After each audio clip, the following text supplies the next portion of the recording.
Penguin Random House Audio presents Thrivers, the surprising reasons why some kids struggle and others shine. This is the author, Dr. Michele Borba. Note to listeners, this audiobook includes a downloadable PDF which contains a printable Assessing Your Child's Character Strengths Survey, Core Assets Survey, and 7 Essential Character Strengths to Help Kids Thrive chart. Note to the listener.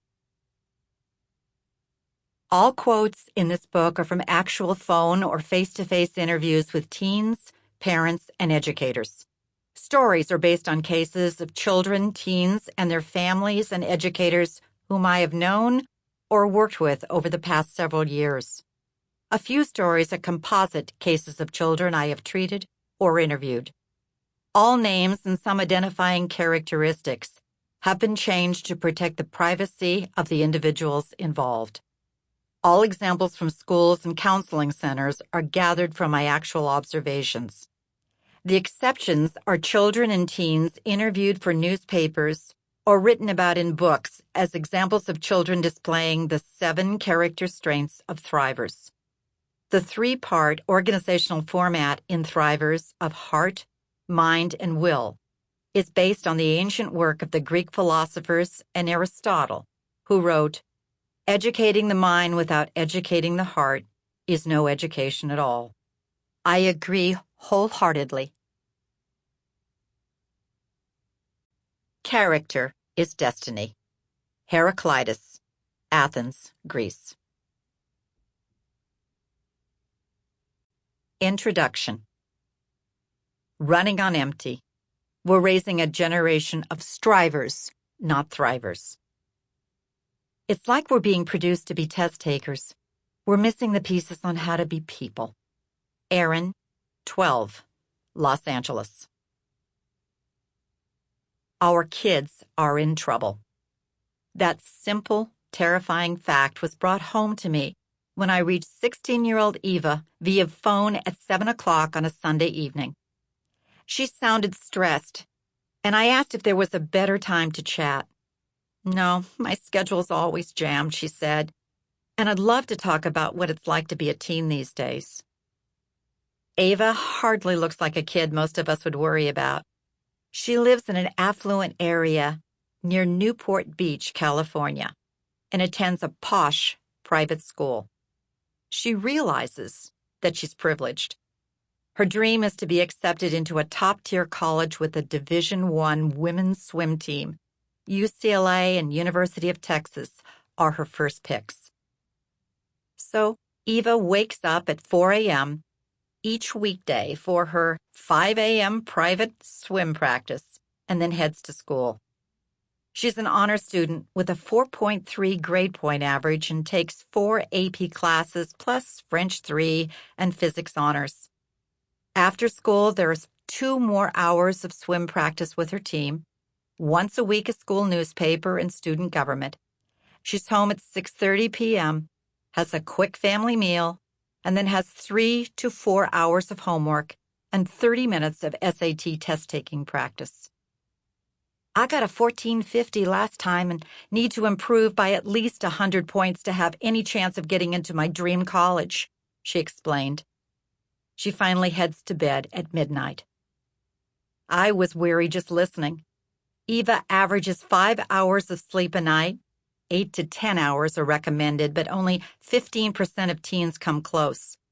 So she is sleep deprived. "What do you do for fun?" I asked. "I'm wiped out most of the time, so I try to connect with friends on social media," she laughed. "I know I'm fortunate to attend a great school and my parents love me, but I worry about disappointing them if I don't get into Stanford. That's where they want me to go." And the teen admitted she was not alone. "All my friends are stressed and overwhelmed. We're just burnt out." Welcome to the Running on Empty generation.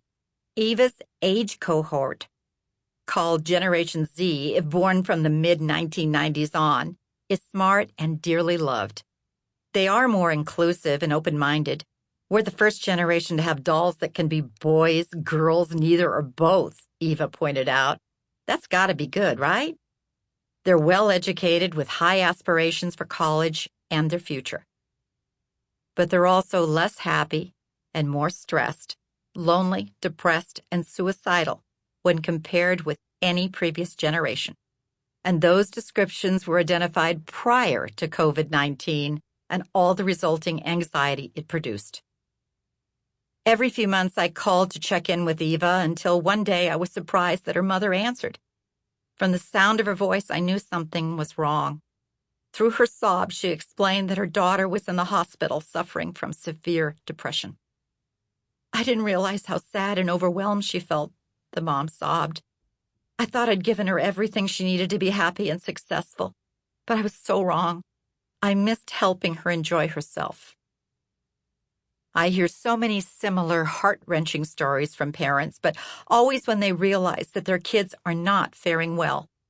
Why are these kids struggling so hard when they seem to have so much?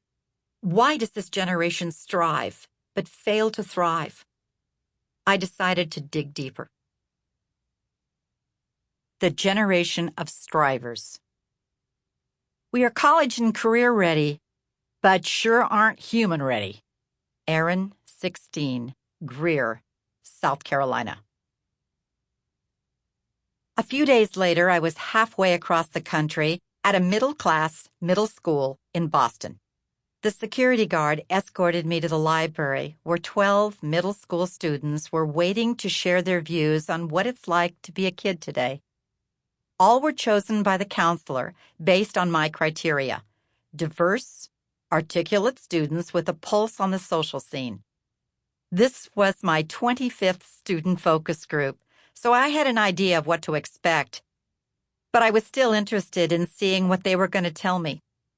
This is a unique generation that has faced a pandemic, school shootings, terrorism, and natural disasters, along with intense pressure to succeed like no other past cohort. Tell me about your generation, I inquired. I looked out at the group of students in front of me and I saw what I always see: a bunch of kids who were thoughtful, sincere, and frankly amazed that somebody wanted to hear their opinions. A blonde 12-year-old named Amelia was first to share. We're definitely the most stressed generation, and it's only getting worse. The group agreed. I've yet to hear a kid disagree. Do your parents know how stressed you are? Every kid shook their head. We hide our anxiety, a brown-haired boy wearing a Nike shirt explained. It doesn't work telling our parents because they don't understand what it's like to be a kid. Then I asked these 11, 12, and 13-year-olds to describe their age group. Listening to their comments was when I knew it was time to alter our parenting course. Every friend I know says they feel stressed. We're lonely because we're so immersed in social media and losing face-to-face connection. Our generation always focuses on trying to make everything picture perfect, so we're drained. We're constantly compared to each other, so never feel good enough. We're afraid of failing because our grades mean too much, so we're always stressed. Our lives are crammed, but we're social beings with no time for friends and lonely. We're forced to grow up too quickly and need more time to be kids and have friends. We lack passion because everything is pushed on us so we don't know who we are. Our generation has had lockdown drills since kindergarten. They get to you after a while. And then we were sheltered in place because of that coronavirus thing. It's scary. We may look good on the outside, but we're not so good inside. We're kind of lost. Every student group I interview, regardless of zip code, shares similar descriptions. These are greatly loved kids, warm, bright, with endless opportunities. Their parents think they have it all together and that they are setting up their kids for future success. So why are they so much unhappier than kids in the past? Why are they struggling?